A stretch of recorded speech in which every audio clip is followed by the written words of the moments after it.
কিন্তু ঘুম নেই, কারণ চিন্ময় শরীরে এসব নেই। জড় শরীরে আছে, ক্লান্তি আছে, শক্তি আছে। ভগবানের হলো চিন্ময়, রাত নেই, দিন নেই, খাওয়া নেই, পড়া নেই, সচিতানন্দময়। তিনি গোলক বৃন্দাবনে সবসময় অবস্থান করছেন। তাই আমরা এই একাদশী পূর্ণ তিথিতে, উৎপন্ন একাদশীতে যখন এসছি, আমরা এই ভগবত ধামে আমরা একাদশীর মাহাত্ম্য আপনাদেরকে এখন শ্রবণ করাবো। আপনারা নিষ্ঠার সাথে সেটা শ্রবণ করবেন। হরে কৃষ্ণ।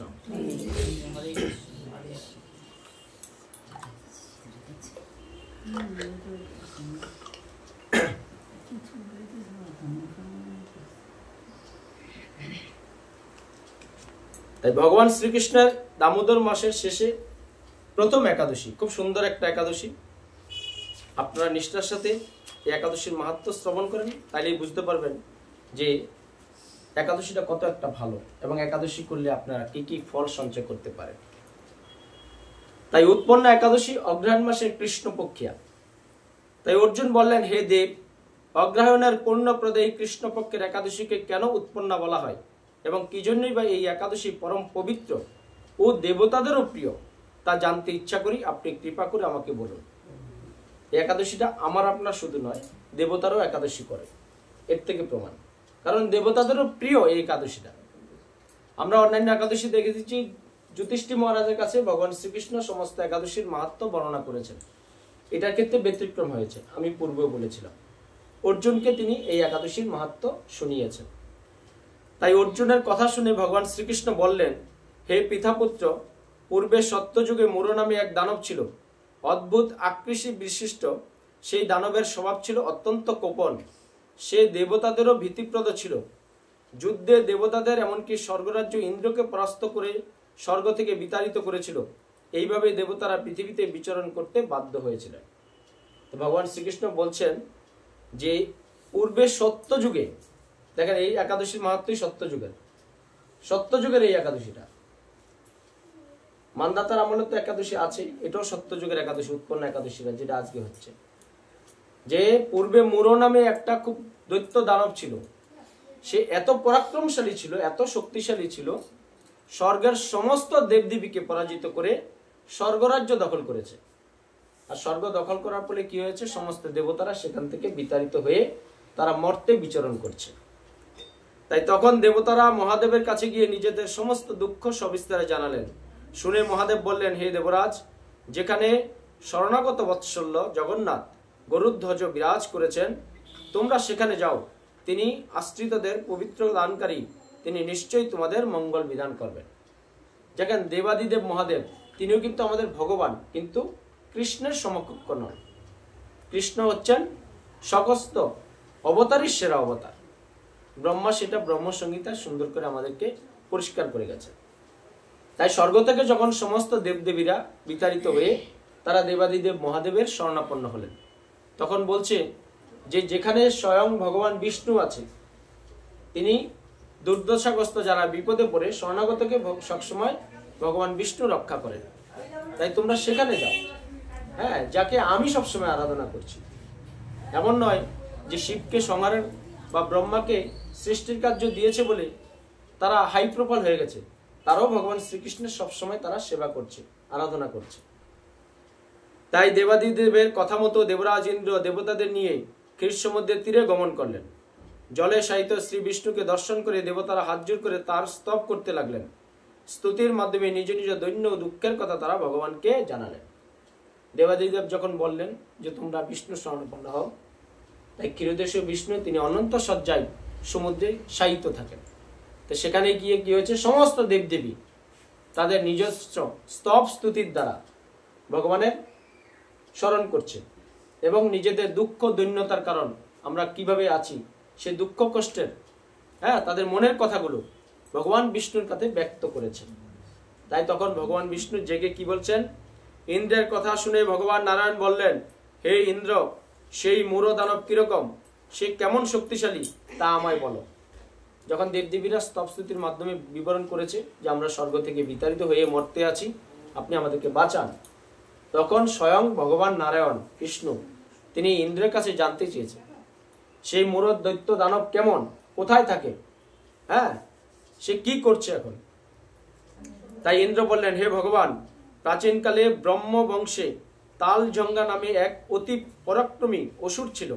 তারই পুত্র সেই মূঢ় অত্যন্ত বলশালী, ভীষণ উৎকট ও দেবতাদেরও ভয় উৎপাদনকারী। সে চন্দ্রাবতী নামে এক পুরীতে বাস করে স্বর্গ থেকে আমাদের বিতাড়িত করে তার স্বজাতি কাউকে রাজা, কাউকে অন্যান্য দিকপাল রূপে প্রতিষ্ঠিত করে এখন সে দেবলোক সম্পূর্ণ অধিকার করেছে। তার প্রবল প্রতাপে আজ আমরা পৃথিবীতে বিচরণ করছি। তাই ভগবান নারায়ণ যখন এই মূঢ় দানবের বিবরণ জানতে চাইল, তখন ইন্দ্র তাকে সমস্ত ঘটনা খুলে বলল যে মূঢ় দানব দৈত্য কে। হ্যাঁ, তখন ইন্দ্রের কথা শুনে ভগবান দেবদ্রোহীদের প্রতি অত্যন্ত ক্রোধান্বিত হলেন। তিনি দেবতাদের সঙ্গে চন্দ্রাবতী পুরীতে গেলেন। সেই দৈত্যরাজ শ্রী নারায়ণকে দর্শন করে পুনঃ পুনঃ গর্জন করতে লাগলেন। দেবতা ও অসুরের মধ্যে তুমুল যুদ্ধ শুরু হয়ে গেল। যুদ্ধে দেবতারা পরাজিত হয়ে এদিক ওদিক পালিয়ে গেল। তখন যুদ্ধক্ষেত্রে শ্রী নারায়ণকে একা দেখে সেই দানব দাঁড়াও দাঁড়াও বলতে লাগলো। শ্রী ভগবানও ক্রোধে গর্জন করে বললেন, রে দুরাচার মানব দানব, আমার বাহুবল দেখ। এই বলে অসুর পক্ষীয় সমস্ত যোদ্ধাদের দিব্য বাণের আঘাতে নিহত করতে লাগলেন। তখন তারা প্রাণ ভয়ে নানা দিকে পালাতে লাগলো। সেই সময় নারায়ণ দৈত্য সৈন্যদের মধ্যে সুদর্শন চক্র নিক্ষেপ করলেন। ফলে সমস্ত সৈন্য ধ্বংসপ্রাপ্ত হলো। একমাত্র মূঢ় অসুরই জীবিত ছিল। সে অস্ত্র যুদ্ধে নারায়ণকে পরাজিত করলো। তখন নারায়ণ দৈত্যের সাথে বাঘ যুদ্ধে লিপ্ত হলেন। দেখেন, এই মূঢ় দৈত্য এত শক্তিশালী, ভগবান নারায়ণও পারছে না তার সাথে, ভগবানকে পরাজিত করে ফেলেছে। ভগবান যখন সমস্ত দৈত্য এই দেবতাদের নিয়ে সেই চন্দ্রাবতী নগরে পৌঁছেছে, তখন দেবতা এবং দানবদের মধ্যে বিশাল যুদ্ধ শুরু হলো। একসময় কি হলো, যুদ্ধ করতে করতে সমস্ত দেবতারাও পালিয়ে গেল এবং ভগবান সুদর্শন চক্রের দ্বারা সমস্ত দৈত্যদের মেরে ফেলল। তারপরে মূঢ় দৈত্য এবং ভগবানের মধ্যে যুদ্ধ হলো, ভগবানকে পরাজিত করে ফেলল। করার পর কি হয়েছে, এইভাবে দেবতাদের হিসেবে 1000 বছর যুদ্ধ করেও ভগবান তাকে পরাজিত করতে পারলেন না। দেবতারা 1000 বছর যুদ্ধ করেছে। সেই হিসাবটা জানেন? দেবতাদের 1000 বছর হিসাব শুনলে আপনার চোখ কপালে উঠে যাবে। এই মর্তের 6 মাস, দেবতাদের 1 দিন 12 ঘন্টা। আবার এই মর্তের 6 মাস, দেবতাদের 12 ঘন্টা রাত্রি। তার মানে দেবতাদের 24 ঘন্টা মানে 1 দিন, আমাদের এই জড়জগতের হিসেবে 1 বছর। এরকম 1000 বছর ভগবান বিষ্ণু এবং মূঢ় দৈত্য ননস্টপ যুদ্ধ করে গেছে। তাতেও ভগবান মূঢ় দৈত্যকে পরাজিত করতে পারেনি ভক্তরা মাতাজি। তাই তখন শ্রীহরি বিশেষ চিন্তান্বিত হয়ে বদরিকা আশ্রমে গমন করলেন। তার যে স্বীয় ধাম, ভগবান বিষ্ণু কোথায় থাকেন? বদ্রীনাথে, বদরিকা আশ্রম। শিব থাকেন কেদারনাথে, ভগবান থাকেন বিষ্ণু বদ্রীনাথে। তাই বদরিকা আশ্রমে সেখানে তিনি রওনা দিলেন। সেখানে সিংহবতী নামে একটি গুহা আছে। এই গুহাটি 1 দ্বার বিশিষ্ট এবং 12 যোজন অর্থাৎ 86 মাইল বিস্তৃত। বদরিকা আশ্রমে একটা গুহা আছে সিংহাবতী নামে, সেখানে 1 দ্বার বিশিষ্ট। যেমন কি আমরা এই ঘরটায় ঢুকলাম, এদিকে একটা দরজা, ওইদিকে একটা দরজা, কিন্তু এই গুহাটা কি ছিল? একটাই দরজা। আর এটা বিস্তৃত ছিল 12 যোজন মানে 86 মাইল। ভেবে নেন, অনেকটা। হ্যাঁ, এত বড় গুহার মধ্যে ভগবান ঢুকে তিনি অনন্ত শয্যা শয়িত হলেন। সে বিষ্ণুকে নিদ্রিত বুঝতে পারলো। তখন অত্যন্ত আনন্দিত হয়ে ভাবতে লাগলো যে আমার সাথে যুদ্ধে পরাজিত হয়ে বিষ্ণু এখানে গোপনে শুয়ে আছে, এখন আমি তাকে অবশ্যই বধ করব। দানবের এরকম চিন্তার সঙ্গে সঙ্গে শ্রী বিষ্ণুর শরীর থেকে একটি কন্যা উৎপন্ন হলো। হরি বল হরি বল। যখন ভগবান ওই সিংহাবতী গুহার মধ্যে শুয়ে আছেন, কারণ দেবতাদের হিসেবে 1000 বছর যুদ্ধ করেছেন, একটু হলেও পরিশ্রান্ত হয়েছেন। ভগবানও পরিশ্রান্ত হয়, আর মূঢ় দৈত্যও পরিশ্রান্ত হয়েছে। তাই ভগবান যখন শুয়ে আছে, মূঢ় দৈত্য সেখানে এসে কি করেছে? খুব খুশি হয়েছে যে ভগবান যখন শুয়ে আছে, আমার সাথে যুদ্ধে পারে নাই, গোপনে এখানে শুয়ে আছে, আমি এখনই তাকে মারব। যখন এই চিন্তা করেছে মূঢ় দৈত্য, তখন ভগবান বিষ্ণুর শরীর থেকে একটা সুন্দরী নারী কন্যা উৎপন্ন হয়েছে। সেটাই হলো উৎপন্না একাদশী, আজকের মাহাত্ম ভক্তরা মাতাজিরা। তাই এই কন্যাই হলো উৎপন্না একাদশী, যিনি রূপবতী, সৌভাগ্যশালিনী দিব্য অস্ত্র শস্ত্রধারিণী ও বিষ্ণু তেজস্সমৃতা বলে মহাপরাক্রমশালী ছিলেন। দৈত্যরাজ এই স্ত্রীরূপিণী দেবীর সাথে তুমুল যুদ্ধ শুরু করলো। কিছুকাল যুদ্ধের পর দেবী দিব্য তেজে অসুর ভস্মীভূত হয়ে গেল। তারপর বিষ্ণু জেগে উঠে সেই ভস্মীভূত দানবকে দেখে বিস্মিত হলেন। এক দিব্য কন্যাকে তার পাশে হাত জোড় করে দাঁড়িয়ে থাকতে দেখলেন। যখন ভগবানকে মারার জন্য এই প্ল্যান করছিল, ভগবানের শরীর থেকে একটা সুন্দরী কন্যা উৎপন্ন হয়েছে, অস্ত্র শস্ত্র সজ্জিত, এবং বিষ্ণুর তেজ তার মধ্যে ছিল। ভগবানের মধ্যে যার তেজ থাকে সে ভগবানের সাথে কোনো অংশে কম নয়। তাই ওই দানবের সাথে এই উৎপন্না কন্যা বিশাল যুদ্ধ করলো। যুদ্ধে কি হলো, এই কন্যার যে তেজ ছিল শরীরের, আগুনের স্ফুলিঙ্গ দেখেছেন তো, আগুন, তপ্ত আগুন, লোহা গরম দিলে দেখেন লোহাও গলে যায়, এত শক্ত লোহা। আমরা 10 জনে একটা লোহাকে রডকে ব্যাকা করতে পারবো না, কিন্তু আগুনে দিলে দেখবেন গলে যাবে। তেজ, আগুনের তেজ এরকম। তাই বিষ্ণুর শরীর থেকে যেহেতু উৎপন্ন হয়েছিল, এই সুন্দরী কন্যা উৎপন্ন একাদশী ছিল এরকম তেজ ধারণকৃত। তার তেজে কি হয়েছে, ওই মোর দানব ভস্মীভূত হয়ে গেছে। দেখেন ভগবান দেবতাদের হিসেবে 1000 বছর যুদ্ধ করেও তাকে পরাজিত করতে পারেনি, অথচ তার শরীরের তেজের কারণে উৎপন্ন একাদশী উৎপন্ন হলো, তার তেজে সে ভস্মীভূত হয়ে গেল। তাই তখন একসময় ভগবান বিষ্ণুর ঘুম ভাঙলো। ঘুম ভেঙে এসে উঠে দেখে আশ্চর্য ঘটনা, যে কি, যে দানবকে আমি এত যুদ্ধ করেও সুদর্শন চক্রকে আহ্বান করে মারতে পারিনি, কে তাকে হত্যা করলো। দেখে ভগবানের পাশে এক সুন্দরী কন্যা হাত জোড় করে বসে আছে। তাই আমরা সেদিন বুঝেছিলাম যে আমরা সবাই নিত্য দাস। এমন না যে ভগবানের শরীর থেকে উৎপন্ন বেরোলো, তার তো অহংকার হতে পারত যে ভগবান মারতে পারেনি, আমি তাকে মেরে দিয়েছি। আজকে জাগতিকভাবে যেটা হয়, আপনি যদি ভালো একটু কাজ করেন তাহলে প্রশংসা পাওয়ার জন্য দেখবেন নিজের ডাক নিজেই পিটানো শুরু করি আমরা এখন, হ্যাঁ কি না? হ্যাঁ, এই আমি করেছি, যাতে একটু প্রশংসা পাই, যাতে একটু সমাদর বাড়ে, যাতে বসের কাছে একটু লেভেলটা বাড়ে, আমি একটু উঁচু পদে যেতে পারি। তাই আজকের দিনে এটাই হচ্ছে জাগতিক ব্যাপার, কিন্তু এটা আধ্যাত্মিক ব্যাপার, এখানে শাস্ত্রীয় ব্যাপার। তাই বিষ্ণু বললেন, হে মহাপরাক্রান্ত উগ্রমূর্তি, এই মোর দানবকে কে বধ করলো? যিনি একে হত্যা করেছে তিনি নিশ্চয়ই প্রশংসনীয় কর্ম করেছে। ভগবান দেখলো আমি হত্যা করতে পারিনি, কে হত্যা করলো তাকে? আর যে এই মোর দানবকে হত্যা করলো সে অবশ্যই প্রশংসনীয় কাজ করেছে। সত্যিই তো, যাকে আমি সুদর্শন চক্রকে আহ্বান করে আমি মারতে পারলাম না, তাহলে কে মারলো? তাহলে আমার চেয়ে তার শক্তি বেশি। কিন্তু ভগবান তো তখন বুঝতে পারেনি যে তার শরীরের তেজ থেকে যে একটা এই কন্যাটা উৎপন্ন হয়েছে। তখন সেই কন্যা বললেন, হে প্রভু, আমি আপনার শরীর থেকে উৎপন্ন হয়েছি। আপনি যখন ঘুমিয়েছিলেন তখন এই দানব আপনাকে বধ করতে চেয়েছিল, তা দেখে আমি তাকে বধ করেছি। আপনাদের কৃপাতে আমি তাকে বধ করতে পেরেছি। এটা হলো শুদ্ধ ভক্তের লক্ষণ। এমন নয় যে আপনারা আমাকে ফুল চন্দন মালা অনেক কিছু পরালেন, আমার গর্ব হয়ে গেল, আসেন সবাই আমাকে প্রণাম করেন, প্রণামী দেন। এগুলো জর্জিতভাবে আজকে হচ্ছে, কিন্তু যারা বৈষ্ণব সঙ্গ শুদ্ধভাবে করে তাদের মধ্যে এসব আসে না। কারণ আপনারা আমাকে এনেছেন আজকে ভগবত কথা শ্রবণ করার জন্য। আমি উঁচু চেয়ার পাওয়ার জন্য এখানে আসিনি। আজকে মন্ডা মিঠাই খাবার বা প্রসাদ গ্রহণ করবো এখানে আমি আসিনি।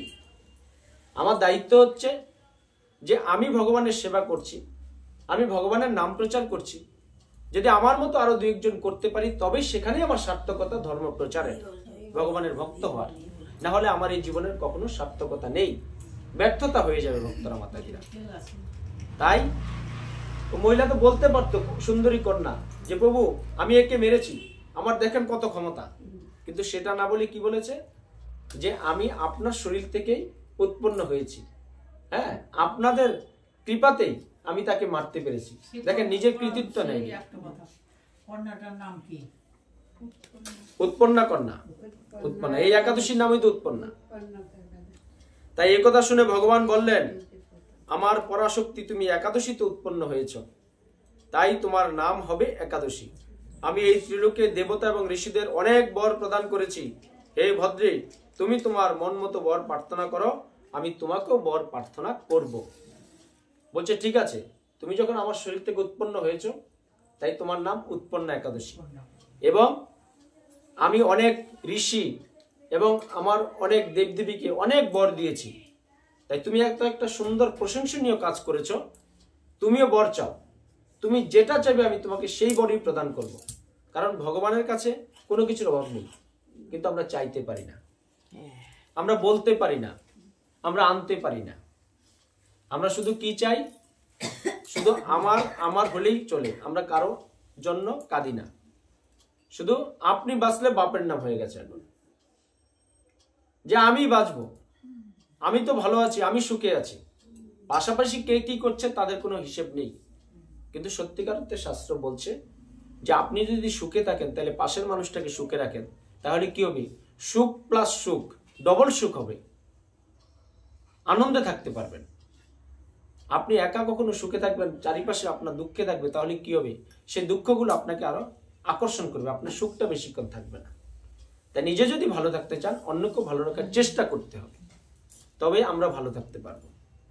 তাই বলেছে একাদশী বললেন, হে দেবেশ, ত্রিভুবনের সর্বত্র আপনার কৃপায় সর্ববিঘ্ন নাশিনী ও সর্বদায়িনী রূপে যেরম পরম পূজ্য হতে পারি এই বিধান করুন। আপনার প্রতি ভক্তিবশত যারা শ্রদ্ধা সহকারে আমায় ব্রত উপবাস করবে তাদের সর্বসিদ্ধি লাভ হবে, এই বর প্রদান করুন।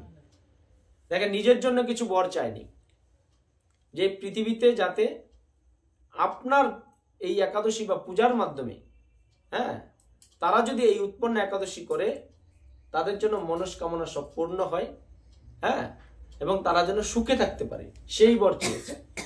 তার মানে কি, আজকে যারা এই একাদশীটা করেছেন জ্ঞাত বা অজ্ঞাত কারণে, আপনাদের মনোবাঞ্ছা কখনো না কখনো অবশ্যই ভগবান পূর্ণ করবে। হয়তো এই জন্মে হলো না, তাতে কি আছে, কখনো দুঃখ কষ্ট নেবেন না, ভগবান পরীক্ষা করে। অনেকেই বলে যে তোমরা ভালো পথে আছো, তোমাদের আবার শরীর খারাপ হয় কেন, তোমাদের আবার কিসের কষ্ট? এটা জড় শরীর, এটা জড় জগৎ, এখানে ক্লেশ থাকবে, এখানে দুঃখ থাকবে, জন্ম মৃত্যু জরা ব্যাধি থাকবে, এটাকে কেউ এড়াতে পারবে না। দেবতারাও পারেনি, আমরা জড় শরীর নিয়ে আমরাও পারবো না। তাই দুঃখ এখানে চিরস্থায়ী আমাদের। তাই নিজের জন্য এই উৎপন্ন একাদশী কিছু চাইনি, তিনি মানুষের জন্য চেয়েছেন যে আপনি এই বর প্রদান করুন আপনার প্রীতিবিধানের জন্য। যারা এই একাদশী ব্রত করবে, যে সমস্ত ভক্তরা, তাদের জন্য আপনি মনোবাঞ্ছনা তাদের পূর্ণ করবেন, তাদের সংসার জীবনে তাদেরকে সুখে রাখবেন এবং তাদেরকে কৃষ্ণ ভক্তি প্রদান করবেন, যাতে বেশি করে আপনাকে আরো সেবা করতে পারে। তাই বিষ্ণু বললেন, হে কল্যাণী, তাই হোক, যে তুমি যেটা চেয়েছো তাই হবে। উৎপন্ন নামে প্রসিদ্ধ তোমার ব্রত পালনকারীর সমস্ত ইচ্ছা পূর্ণ হবে। তুমি তাদের সকল মনোবাসনা পূর্ণ করবে, এতে কোনো সন্দেহ নেই। তোমাকে আমার শক্তি বলে মনে করি, তাই তোমার ব্রত পালনকারী সকলেই আমার পূজা করবে, এর ফলে তারা মুক্তি লাভ করবে। তুমি হরিপ্রিয়া নামে জগতে বিখ্যাত হবে। তুমি ব্রত পালনকারী শত্রু বিনাশ, পরম গতি দান এবং সর্বসিদ্ধি প্রদান করতে সমর্থ হবে। যে এই তোমার এই একাদশীটা যারা করবে তারা কি হবে, সর্বসিদ্ধি সাধন করতে পারবে, আমার কৃপা পাবে এবং তুমি হরিপ্রিয়া নামে প্রসিদ্ধ হবে। এই উৎপন্ন একাদশী আরেকটা নাম আছে হরিপ্রিয়া, সে হরিপ্রিয়া নামে জগতে প্রসিদ্ধ হয়েছে। তাই ভগবান বিষ্ণু এই উৎপন্ন একাদশীতে বরদান করে অন্তর্নিহিত হলেন। ওই উৎপন্ন একাদশীকে এই বরটা দিয়ে তিনি সেখান থেকে অন্তর্ধান হলেন। তাই সমস্ত ব্রতকারী দিবারাত্রি ভক্তিপরায়ণ হয়ে এই উৎপন্ন একাদশীর উৎপত্তির কথা শ্রবণ ও কীর্তন করলে শ্রী হরির আশীর্বাদ লাভ করে ধন্য হবেন। হরি বল, হরি বল।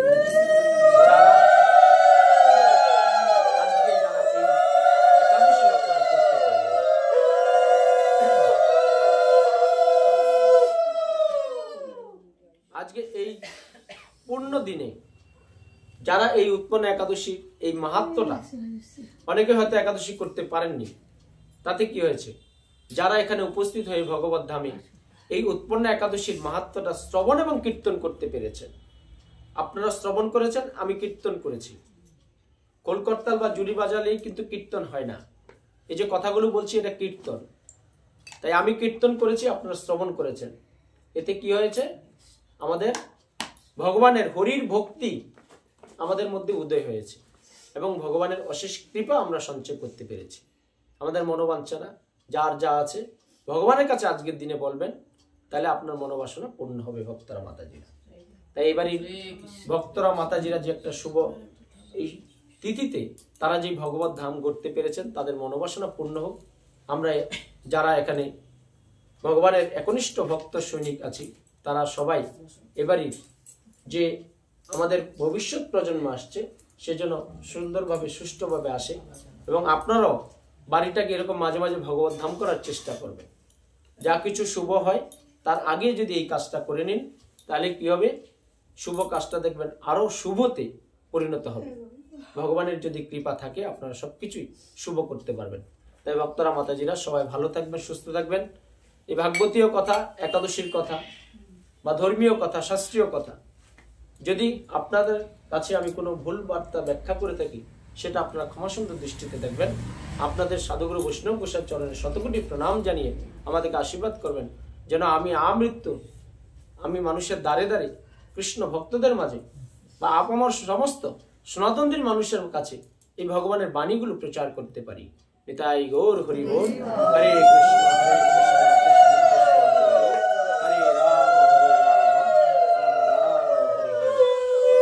কৃষ্ণ হরে রাম হরে রাম রাম রাম হরে হরে। Hare Krishna.